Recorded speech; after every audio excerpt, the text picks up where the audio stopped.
உலகில் மிகப்பெரிய பேரானந்தம் ஒரு கருவை சுமப்பதுதான். அவர்கள் வாழ்கின்ற வாழ்க்கை கசப்பாக இருந்தாலும் என் குழந்தைக்காக வாழ்வேன் என்று சொல்லும் ஆனந்தம் நாம் பெண்களிடம் பார்க்கின்றோம். ஒவ்வொரு செயலை செய்யும் போதும் பொறுப்பாக செய்வார்கள்.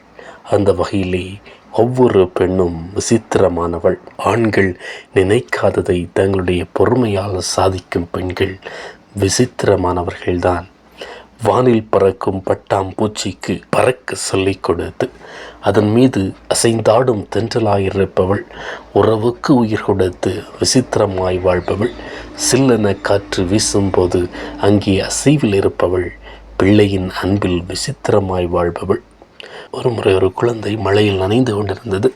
அப்போது அதை பார்த்த தாய் மழையை கடிந்து கொண்டு, மழையே, என் மகள் வரும்போதுதான் மழையை பொழிவாயா என்று கடிந்து கொண்டாள். அந்த அளவுக்கு தாய் ஒரு விசித்திரமானவள்தான். உலகம் இன்னும் பல ஜாம்பாவன்களை பெற்றிருக்கிறது என்றால் அது பெண்களால் தான்.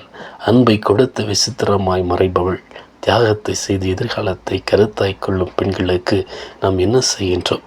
அவர்களை இல்லாதது எல்லாம் சொல்லி எள்ளி நகையாடுகின்றோம். இருந்தாலும் அவர்கள் விசித்திரமானவர்கள்தான். பொறுமையில், தியாகத்தில். கடவுள் படைப்பில் எந்த குறைபாடும் ஏற்படவில்லை. கடவுள் அனைவரையும் சமமாக படைத்தார். ஆனால் ஆண்கள் அவர்கள் தகுதிக்கேற்ப பெண்களை ஒரு பொருட்டாக கருதாமல், மதிக்காமல் வாழும் அவலங்களை நம் சமுதாயத்தில் பார்க்கின்றோம். ஆனால் பெண்கள் வாழ்க்கை கடினமாக இருந்தாலும் வாழ்விற்கு தன்னம்பிக்கை கொடுத்து வெற்றிகரமாக வாழ்வை வாழ்பவர்கள். அதனால் தான் நாம் பார்க்கின்றோம் பெண்கள் வரலாற்று சிறப்பு மிக்கவர்கள்.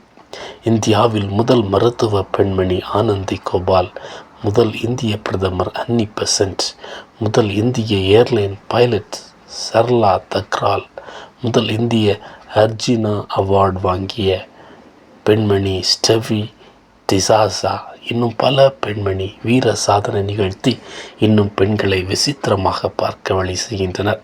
ஆனால் நாம் பெண்களை விசித்திரமாக பார்க்கின்றோமா அல்லது அவர்களுக்கு நல்ல வழியை காட்டுகின்றோமா? சிந்திப்போம். பெண்களை நாம் மதிப்போம்.